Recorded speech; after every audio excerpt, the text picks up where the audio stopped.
Hello, everybody. Welcome to the TechRaptor Podcast. I am your host, features editor Robert. Editor-in-Chief Andrew Otten. I'm Rutledge, site founder. And I'm Andrew Stretch, the senior content manager. Yeah, and it's our first episode, which is exciting. Welcome to the feed. If this is your first time, and if not, I hope you are going to enjoy the binge that's ahead of you for some reason.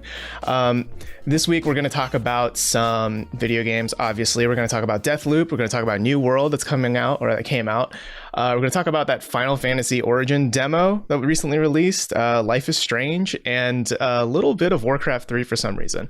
But first, let's get started with some news, because there's been some pretty interesting news that came out in the past week.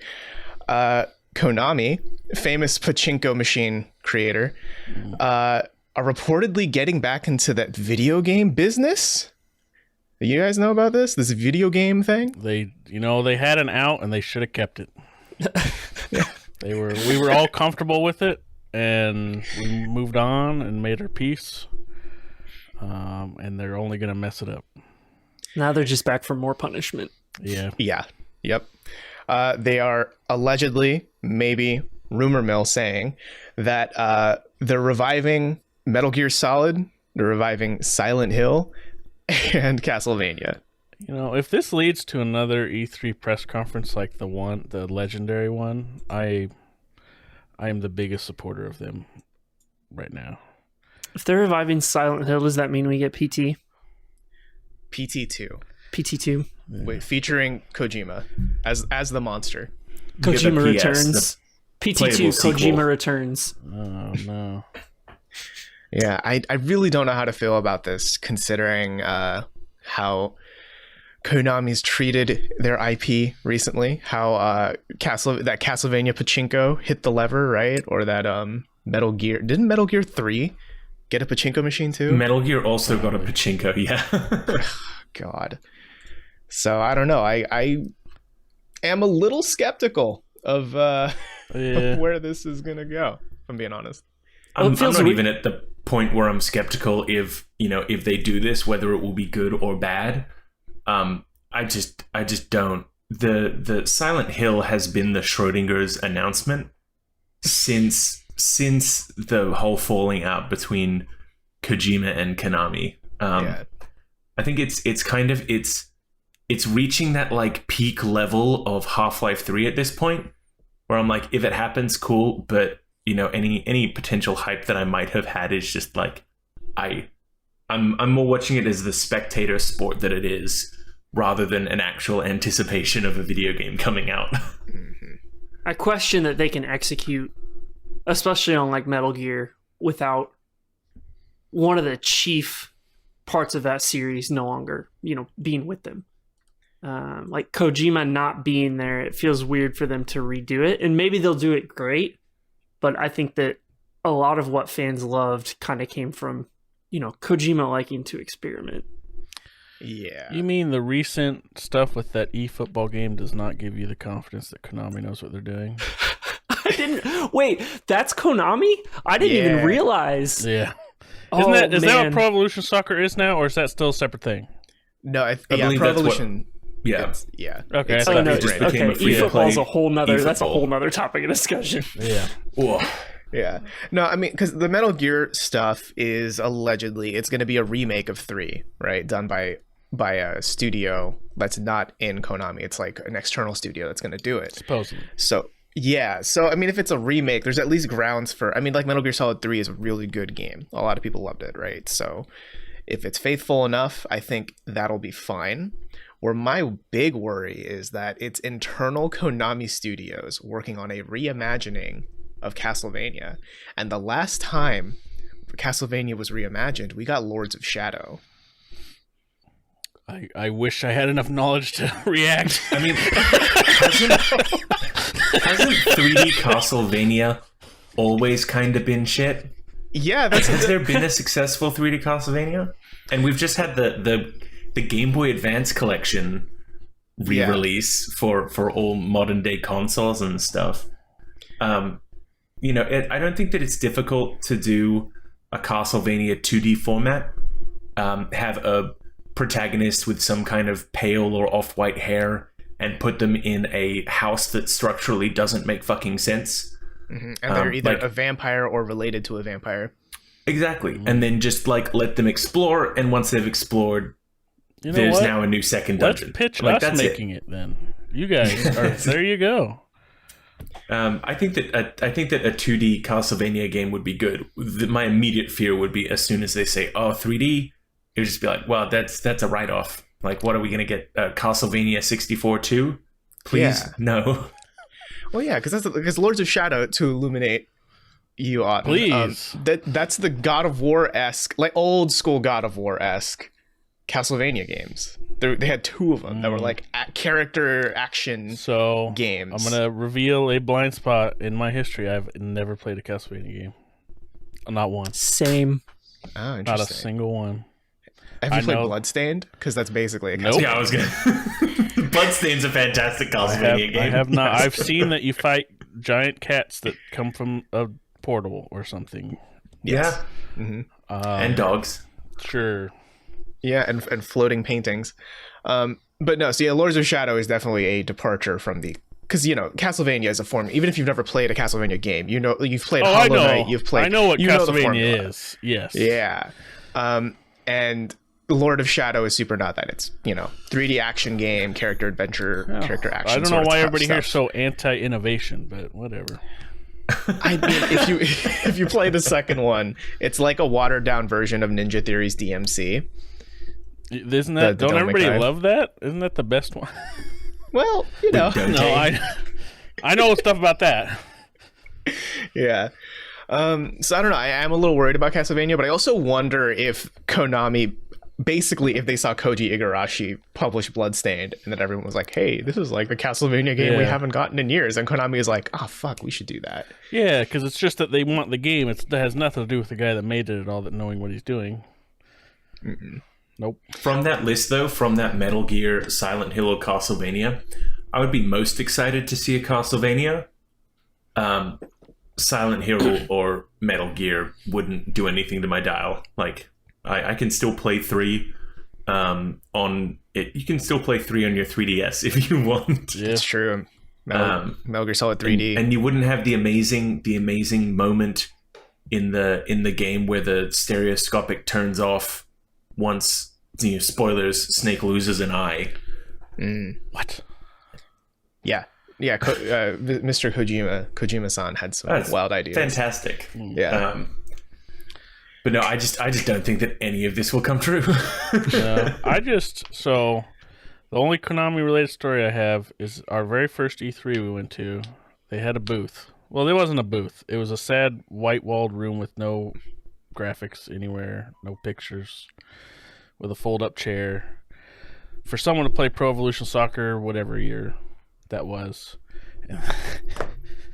And then they had a bowl of just regular Hershey's Kisses on the table, and they're like, "Hey, you want some?" No, not really. Game. That was it. That was the room. It was just a white wall room with no pictures on it. Like normally they have like an ad of some kind up or a poster. Did you even get to play the precursor to eFootball at all in that room? I didn't go to it, but our writer, I think it was James, who's no longer with us, he did. And they gave him a Pro Evolution Soccer DualShock controller, I think. So I don't remember. It's a $60 value. Yeah, they gave that, and I was like, oh. And then they had a bowl of Hershey's Kisses on the table. We have a picture of it somewhere. It's like the saddest looking anything. I don't know. My only experience with Konami in person was, I think, my first E3 with us here. I fucking played Contra Rogue Core at the Konami booth. That was a thing. They had Pro Evolution Soccer there too. I didn't touch that. Man, yeah, I don't know. It's hard to have faith in Konami right now, which is a shame to say. Because I mean, they have put out pretty good games in the past, right? Yeah. Like Metal Gear Solid, for better or worse, is like people know the name. Same with Castlevania. Same with Silent Hill. But I think it's come down to culture and the people within the company over the last 10 years or so. I mean, we saw the whole saga with Kojima. And kind of how they treated him and some of the reports that were coming out about the internal culture. it may just be that it got to the point that they saw success and then they started stifling the creativity within. The fact that eFootball is in the state that it's in for a company of Konami's size is kind of telling, especially when you see these bugs that there's no way they could have missed them in QA. They're pretty blatant in terms of how easy they are to see. Which, I mean, it's disappointing always to see a company of that stature fall that far. But I'm kind of with you. I don't know where these remakes will end. I want to see, but I'm also like, I hope that it doesn't truly disappoint the fans immensely, because then at that point, I don't think Konami can recover. No. Like, this would be the nail in their coffin, I think, if like Castlevania Reimagined comes out and it's bad. That would just... Well, it gives more fuel to spiritual successors like Bloodstained. That, hey, these other companies can follow through with a similar idea, but actually execute. Right. In other news last week, Microsoft put out this showcase for its accessibility features, and I think, Stretch, you watched that whole presentation, right? Do you want to tell us a little bit about it? It was really cool. It was a little bit weird that it was out of nowhere. I remember I was sitting at my desk, had just finished watching a video or was pulling up a new song or something. I pulled up my subscription list on YouTube, and it was just like, boom, here's a 40-minute full tier. Like, they went all in, had all the graphics, all the people. Here's 40 minutes of us going over the importance of accessibility and the importance of accessibility going forward. We've seen, Xbox make big plays for that in the past with the accessibility controller, which I still, I always love seeing like the warm, heartfelt stories of people who weren't able to play before but now could, or could share gaming with a friend. They already had the screen reader. They already had button mapping from the menu that I think Sony also has. But they really went into a whole bunch of their other differences in settings and stuff. Their entire store, you'll be able to sort for accessibility settings. So, if someone does have issues with, sight and needs more audio options, like, they can specifically filter and find games that meet a certain level of satisfaction there. Keyboard support, single stick gameplay. They went over the share, the what's it called? You can have it so that two people with two controllers can control the one game. Oh, like the pilot? Is that what it's called? Like pilot Copilot mode. Yeah. There you go. Copilot.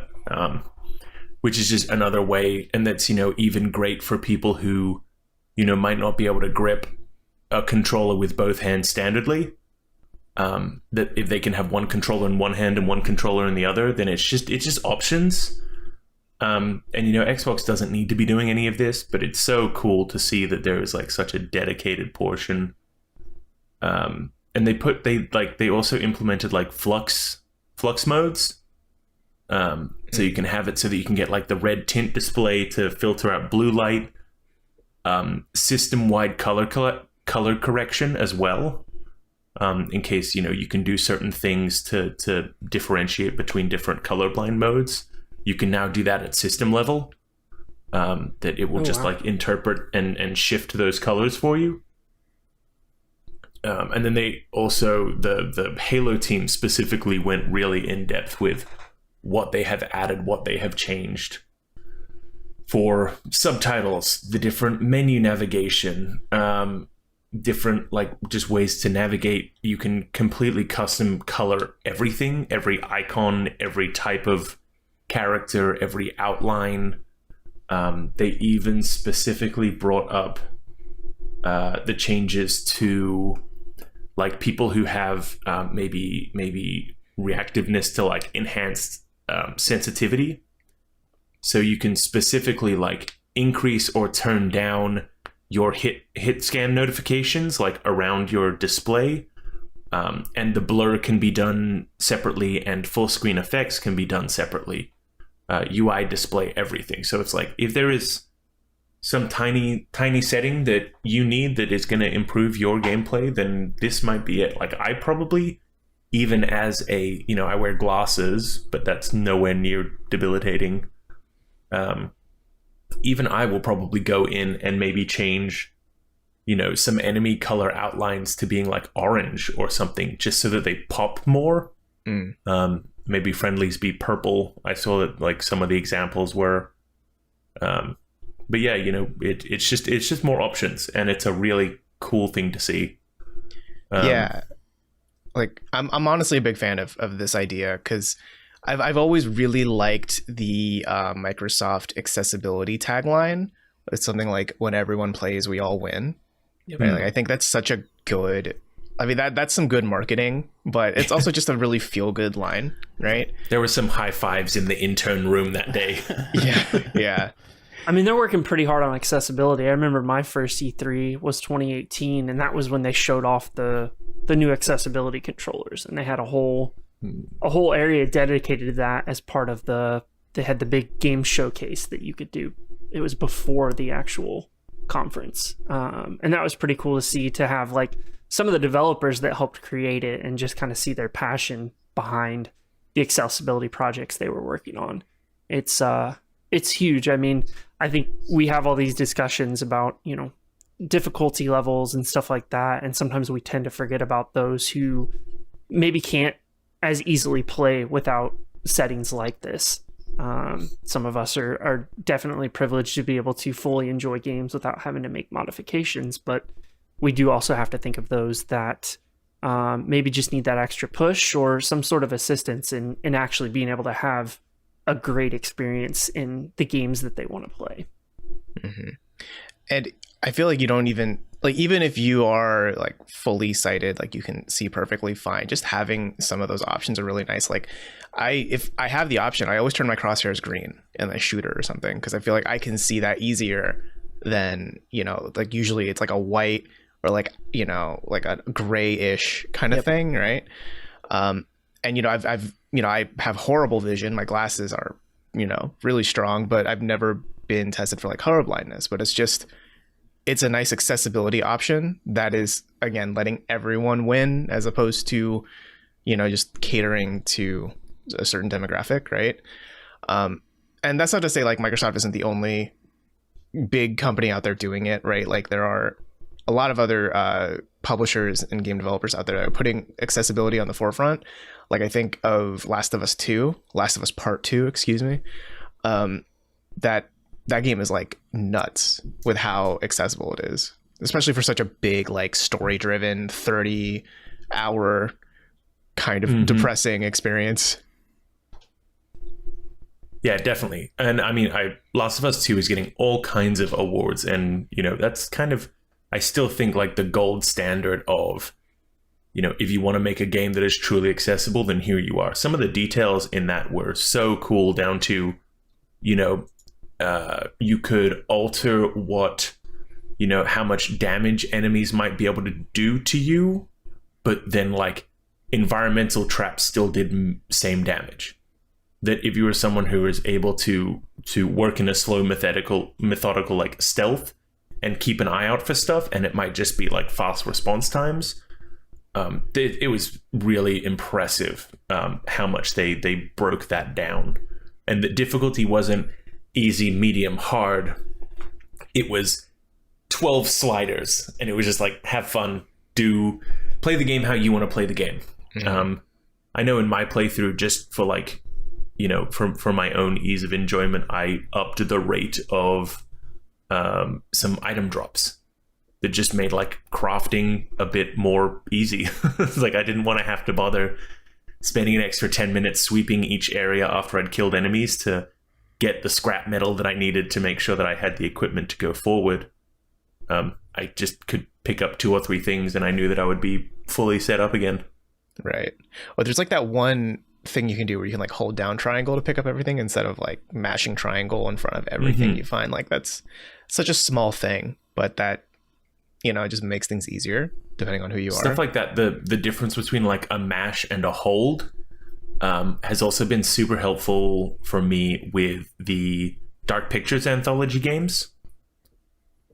that for like friends who aren't traditionally gamers that want to like get together and do the pass and play, it's just so much easier for them if it's not, you need to mash this button that you already don't know where it is on the face of the controller.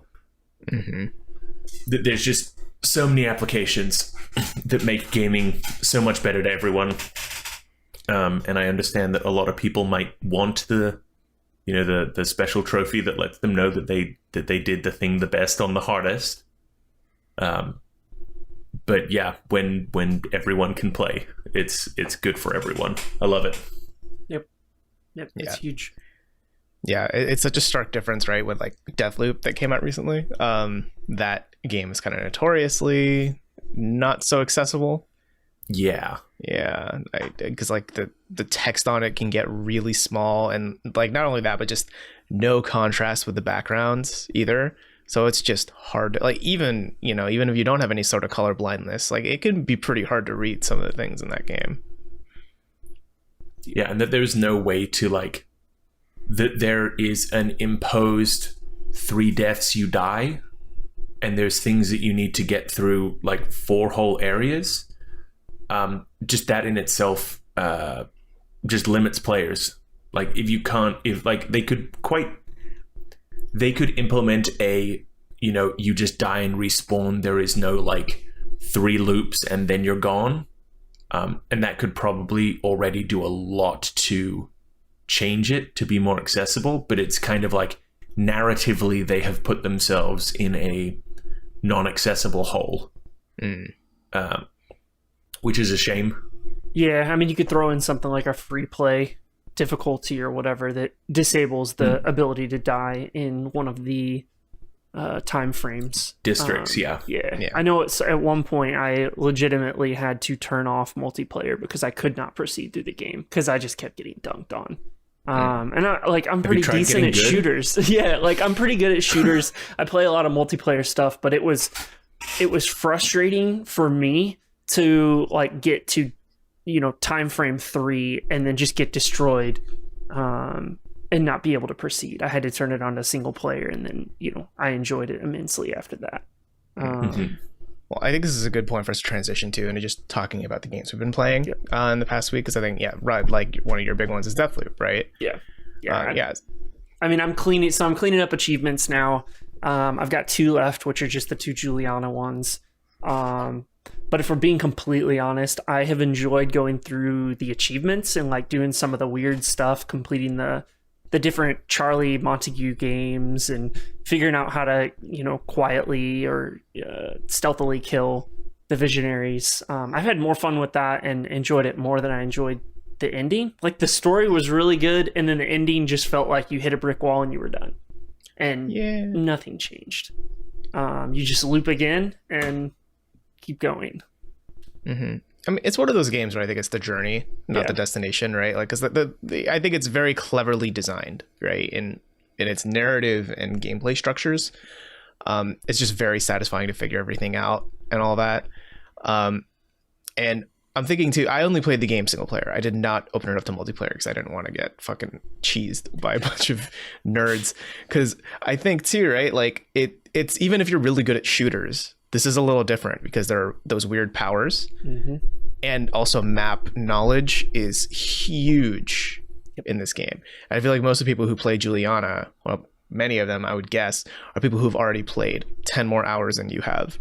So they just know more. They know how to use their powers in clever ways. And, you're just some schlub trying to figure out the loop still, Yeah, I mean, I think the first 3 or 4 days, I got invaded a couple times, absolutely dunked on those people. And then after that, I could not beat a single Juliana afterwards. No, but I mean, it's a fun game though. I think Arcane, like this is, I know this has been said to Deathloop, but it's the ultimate. It's the thank you.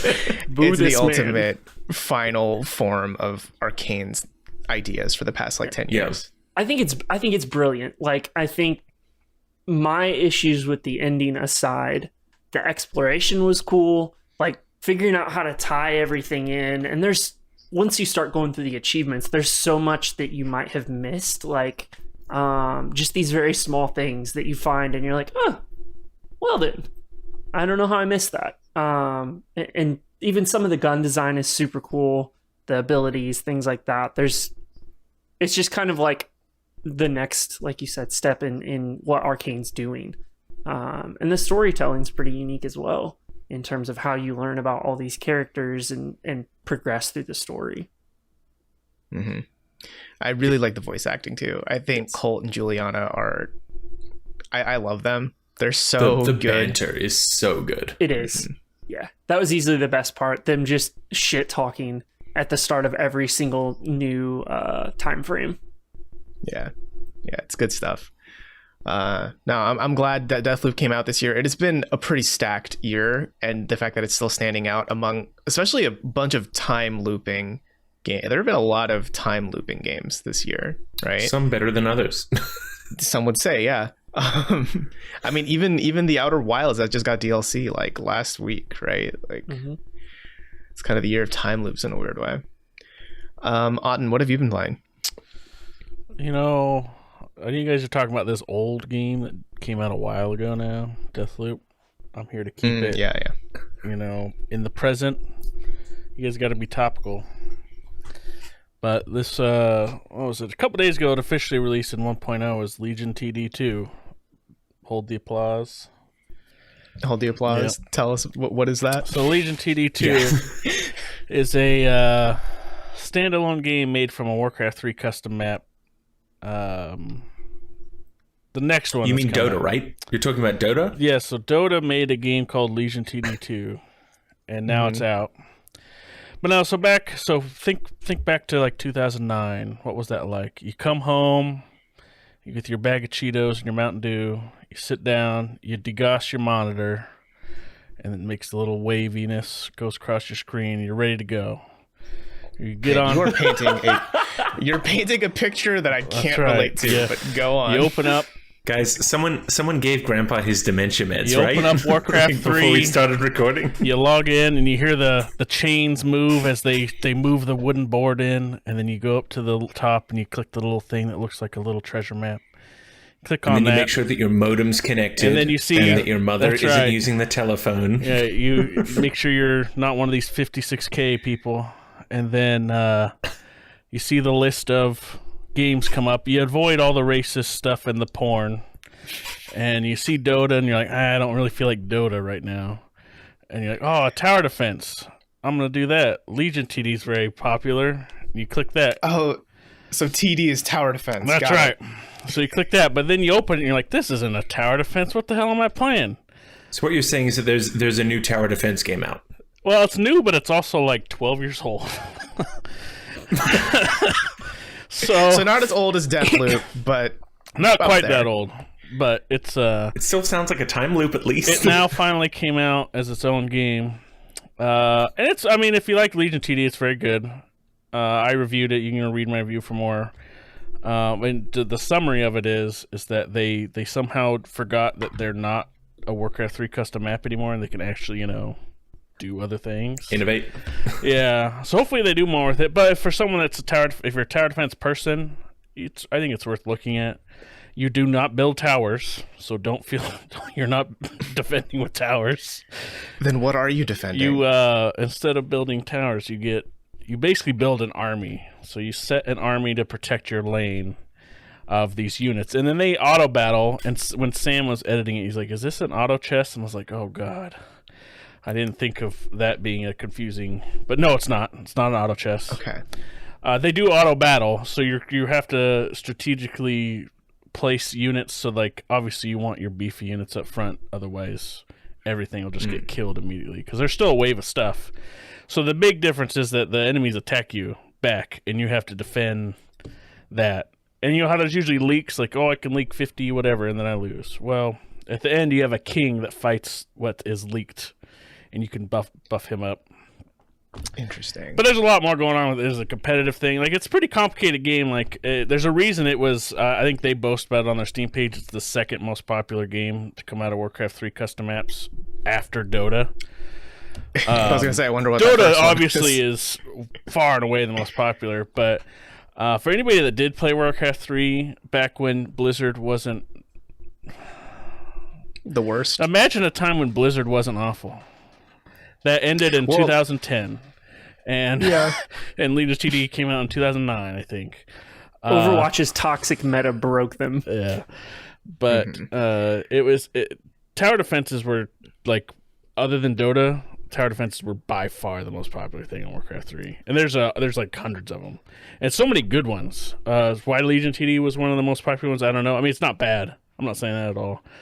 But it's really cool to see more of them. It's not the only one that's come out either as its own game, but it's cool to see more of them come out. Because there are definitely a lot of interesting, innovative ideas in these games. And it's insane just how influential Warcraft 3 has been on so much stuff. But anyway, if you're a tower defense person, I think it's worth checking out. So, if I'm imagining this, I'm kind of imagining... I'm imagining Dota. No, but don't. You don't play as a champion, and you summon the creeps. So that's your sure. Let the creeps do the gameplay. Imagine it's Dota, but nothing but creeps. Yeah, and then you so build creeps. So you're watching the most boring game of Dota, is what I'm hearing. How dare you? First of all, this is why. See, the tower defense people are oppressed. They are like marginalized in gaming. I think. What are you talking about? Bloons tower defense rocks. See? Oh, it's huge. Yeah, I was going to say Bloons is great.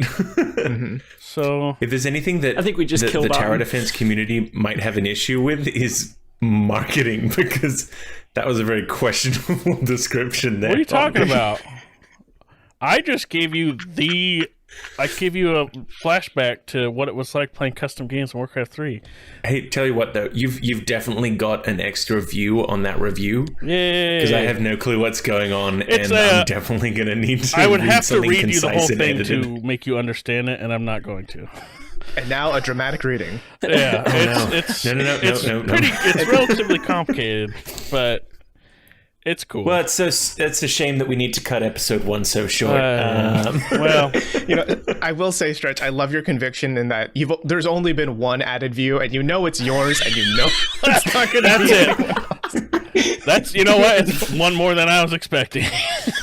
Yeah. We'll link it Andrews below have really if got anybody to really wants to read it. It'll be below. The most important information I wanted to get out there is that Warcraft 3 custom maps, when you were going through them, had a lot of porn in them.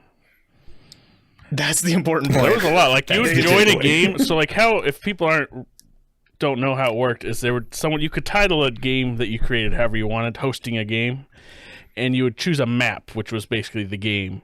And beforehand, like, they would have art that you could put as that would be like a thumbnail. But you didn't get that until you actually downloaded that version of the game. It didn't show up. So you could join something that seems totally innocuous. Like, hey, Dota, whatever. And you join it, and then there's just a big old dick that loads on your screen. and you know what the best part of that is? You have it forever. So if someone else hosts that same map and you're scrolling through the list, clicking, you're like, oh, there it is again. And you just keep going. That's what I wanted to get out there. That's Really the most earning that important part explicit. of If you this guys actually, series. you know what? That's probably still part of Warcraft 3 to this day, because I know it's still popular. Oh no, Stretch, save us! Can you tell us about Limp Bizkit? Speechless. Yeah, so I mean, I got into that second demo of Final Fantasy Origins. Speaking of time loop games, Wait, is there a time loop in this too? yeah. Oh my god. So it's the story of the original Final Fantasy 1. You start the game, you're told by the king, go save my princess Sarah from this asshole Garland. And you go and kill Garland, and then you go and, take out the 4 crystals of chaos, or like the monsters of chaos. But you find out that those monsters were sent from 2,000 years in the past, where their master is. So you go back into the past, and who is their master? Garland. Whoa. So the 4 monsters of the past pulled Garland from the future and saved him from where you killed him at the start of the game. Saved him so that he could send them forward in time 2,000 years. And it's cyclical of one always goes back, one always goes forward. Mm. So anyway, do you meet in Sora? Final Fantasy Origin, Yeah. Stranger in Paradise, you play as Jack Garland, who is a different version of Garland. Wait, not like the sun or anything? No, it's him. It's him, but it's a different time version of him. Palpatine's grandson. Is he the Roxas to Garland Sora? Is that... Oh, is this why what's going Stretch on? loves it so much? Oh. Because it's basically Kingdom Hearts. Is Nomura doing this too? I believe so. Okay, God, of this course. makes sense. I know exactly what this Okay. game is now. I'm in. I want it. So you're Stretch playing. is currently shaking his fists. In the So you play as Jack Garland, or just Jack. And the start of this game is you go to the Chaos Shrine and you defeat Garland. But it's a different Garland. It's not you. And so it's going to be amazing, pretty much, is what I'm going to say. But in terms of like actual content and stuff, it's really cool. The game is so self-aware of how dumb it is. Such with the memes going around of, this new character... I've already forgotten her name. It's like Nora or something. This new character has this big heartfelt like anime spiel moment of I will become Chaos myself, and then when I'm defeated, Chaos will die and I will take that burden, blah blah blah. And Jack just looks at her and says bullshit, walks away and starts playing butt rock on his phone. Yeah. And it's amazing. Yeah. It's a game that's in on its own joke. Gaming The moment of the biggest year. shame so far of the game is just how unoptimized it is. Within the where they had the first demo and where this demo begins, the Chaos Shrine, it's all like inside, well, majoritively inside locations, very little lighting. It like stutters a little bit but runs fine. Playing it in performance mode on my Series X, when I got to the forest area, I would routinely get tanked down to like 5 frames a second. Jeez. I tweeted out a video of just how poor the frame drop was. Yikes. It was doesn't very worrying. come out to like March or something, though, right? Something like that. Yeah. Yeah. So March. thankfully, Yeah, it's still got they time. got time to work on that. Hopefully.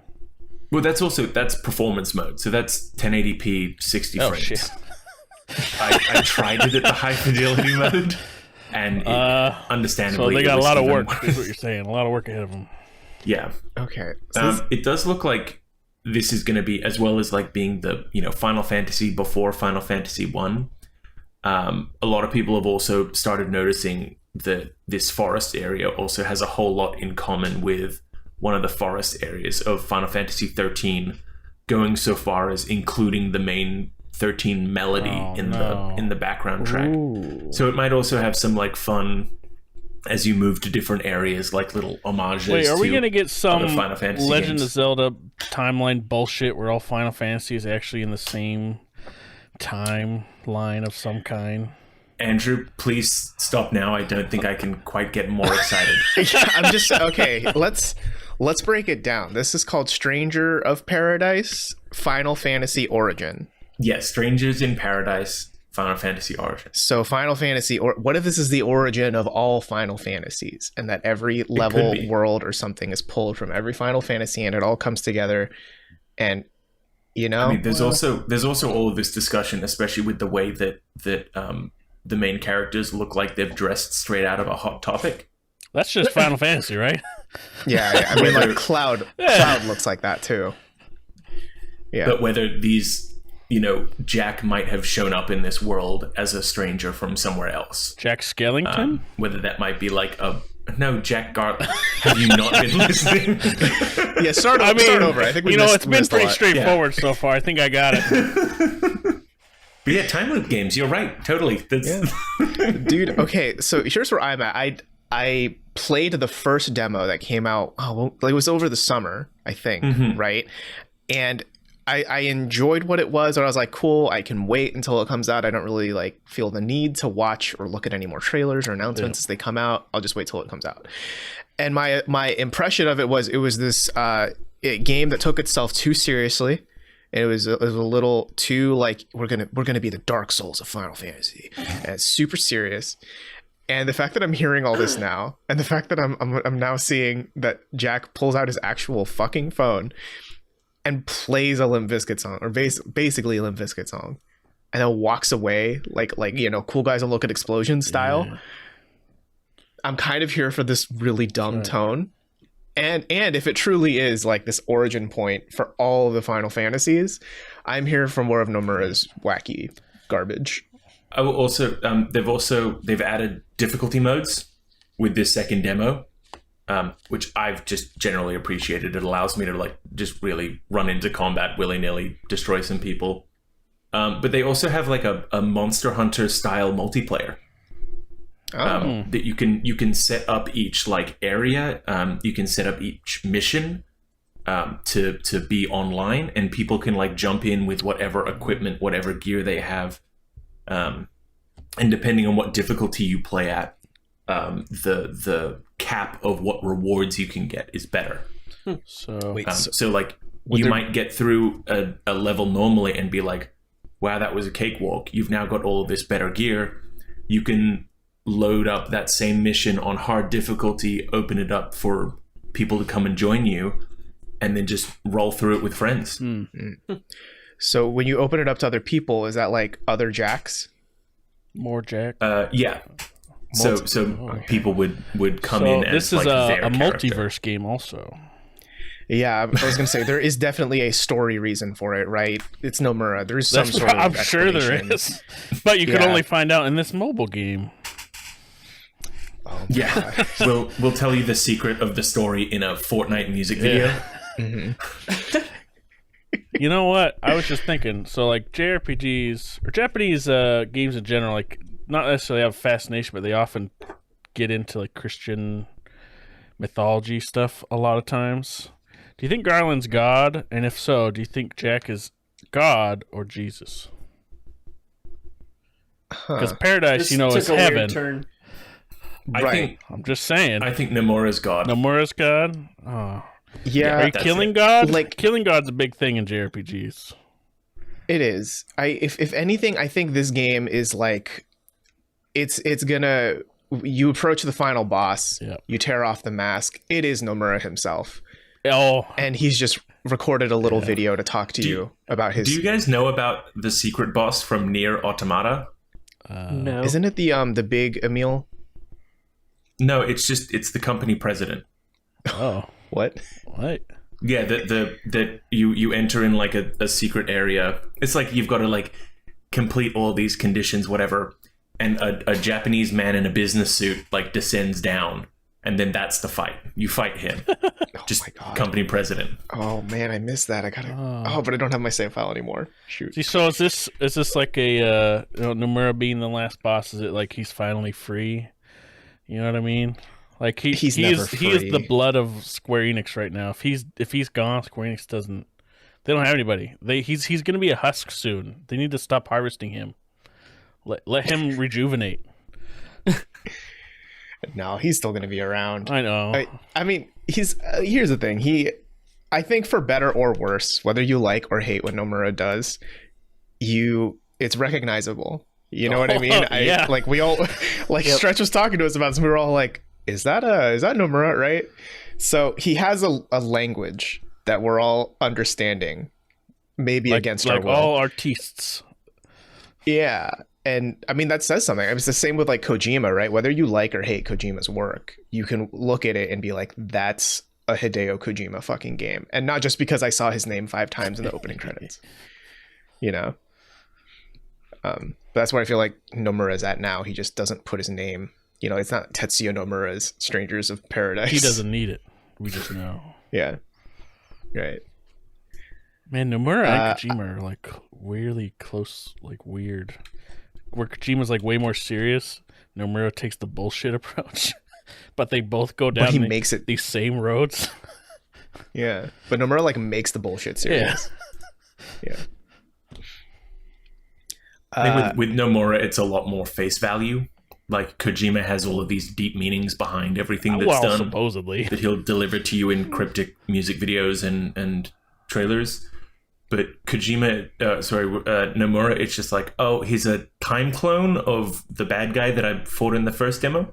Yeah, why not? Yeah, sure, let's go. Yeah. Get it done. I can't wait to see the Final Fantasy timeline of which one's first and where they all fit. I'll have that on your desk tomorrow. All right. Yeah, he's got a Pepe Sylvia level corkboard somewhere. Okay, I have to say, now that I mentioned Pepe Sylvia, have you guys seen that YouTube video going around of someone like they mocked up Luigi doing the Pepe Sylvia thing? Because Charlie Day is going to be voicing Luigi in the Mario movie, and that's like my favorite thing. No, I've seen like the gang saves Peach. Yeah, And the gang saves the Mushroom Kingdom. That's good. I can't wait for that. That movie. has to be a joke cast. I know this is a tangent we're going on, but we can't not mention this now. Like, really, you know what it's gonna be? It's gonna be Chris Pratt's gonna just be a regular dude like sucked into Mario's world or something. That's why he has Mario's voice. He's like takes him over some dumb thing like that. Yeah. But he's gonna be like in he's his gonna body. be a regular dude, be like, whoa, I'm Mario or whatever, some dumb like that. But it's gonna be that this is an alternate universe where Chris Pratt got Cappy. And then he threw Cappy to Mario and possessed him, and then that's it. They're stuck together. They get Freaky Friday or something. We can hate on the cast all we want, but like Seth Rogen being Donkey Kong's pretty good, right? Pretty good. Yeah, Anya Taylor-Joy, perfect casting. Keegan-Michael Key, very questionable. Oh, Donkey he's gonna Kong, kill this fantastic Toad. casting. He's gonna kill it.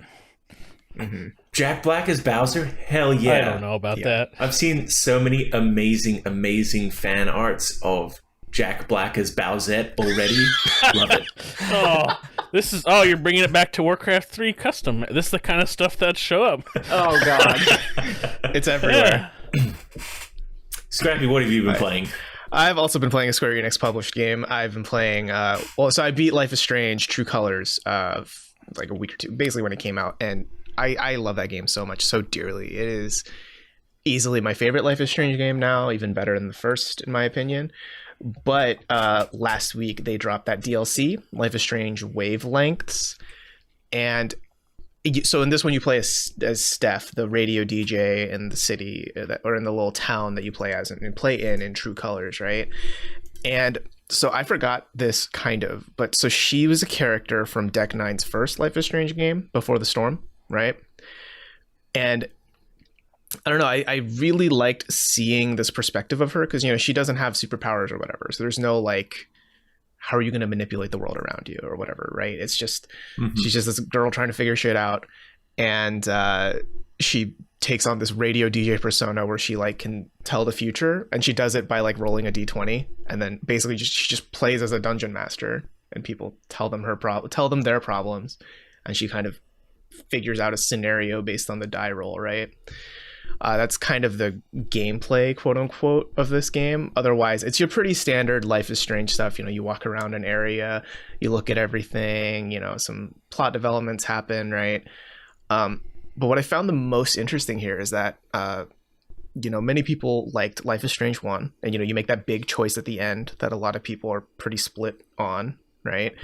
But, there's that storm that destroys the entire town of Arcadia Bay at the end of Life is Strange 1. And then, we don't really talk about that anymore. Like, it's just like, it destroyed the town, whatever, that's the aftermath, right? But Wavelengths actually goes pretty deep into like, because, Steph's mom was there. She grew up in Arcadia Bay. So it's like that closure from the first game that you're looking for, hidden in the DLC of a spin-off of a spin-off, which is weird, but I'm very much here for this energy. Tying it into Nomura, I see. Yes. So timeline shit here. Did that mean that they had to like give here is the canon ending of what happened, or was it all like top level, like on the town and not characters within the town? So when you boot up the DLC, it straight up asks you, what choice did you make at the end of Life is Strange 1? Mm-hmm. Yeah. Well, at first it asks, did you play it? And then if so, what choice did you make? Which I imagine would obviously change the dialogue and story developments a little bit. But no, it's a very cathartic DLC, and I think that it's just a little capsule of what Life is Strange is kind of becoming, which is like this soothing balm for the soul kind of vibe. It's just so like in your feels, just put on that sad indie rock soundtrack and just fucking get lost in your, it's basically video game chicken soup for the soul. you know, is where it's Game kind of chicken soup. That's awesome. Yeah. That's a great descriptor. Yeah, and that's kind of where Wavelengths is. And, you know, it's kind of got a little bit of everything. Like there's a segment that's full on like, you know, June Pride Month vibes. There's a segment about Arcadia Bay. There's a segment about like just Steph figuring out what she wants to do with her life because she feels like she's a disaster. I don't know. There's just a lot that you can kind of relate to and vibe with in it that I'm really here for it. That's awesome. The idea of like how deep do the mechanics get for like the D20 rolls and what decision, or is that really just a no, it's very it's choose your own adventure basically. So like you hear someone tell you the problem and then you just press a button to roll the D20 and then it just lands, and then Steph kind of like says a thing based on what the roll is, and then you have to choose like two options, like how do you want to describe their future based on the roll. Okay. It's not like if you're the kind of person looking for like a Devil May Cry sort of vibe, this is super. Oh yeah, no, just like I wasn't sure when you said the roll the D20 whether the gameplay element would be in the how you choose to describe it after, or whether the gameplay element would be in like a sense of randomness or split path with what the roll is. But yeah, I guess I'd have to play it again to see if it's truly random, but I get the vibe that it's not. It felt pretty it's probably predetermined. scripted. Yeah. Yep. Yeah. But no, I mean, if that's the kind of thing you're looking for in a game right now, I mean, I would say play True Colors first for sure. It's because, you know, there's some stuff that happens in the DLC that kind of like sets up True, or like it. If you make decisions in True Colors, it'll hit harder. So yeah, I don't know. I'm in my feels this week, I guess. That's where I'm at. Just enjoying that chicken soup. That's but I think that wraps us up for this week's our first episode ever of the TechRaptor Podcast. It's very exciting stuff. Hey, you know, if you liked what we did here, if you're excited to see more, you know, you can give us a like if you're watching on YouTube. You can subscribe on your podcast feed wherever you're listening to podcasts. Leave a review too. That'd be pretty helpful. It'd be nice just to let people know, hey, this is a show you enjoyed. Hopefully, maybe we'll see. Or to let us know what you might like better. Yeah. And, you know, if you did like us enough and you want to tell a friend, share it on Twitter, something like that, that'd be much appreciated. And if you want more video game news, reviews, features, tabletop, all sorts of that stuff, you can check techraptor.net, where we're going to have all sorts of articles coming every day. Link is in the description below, or if you want to just Google it, I'm sure you'll find us. But yeah, I think that wraps us up for this week's episode. We'll be back next week. We're going to be publishing every Monday, so hope you can look forward to that in your subscription feed. And until then, we'll see ya.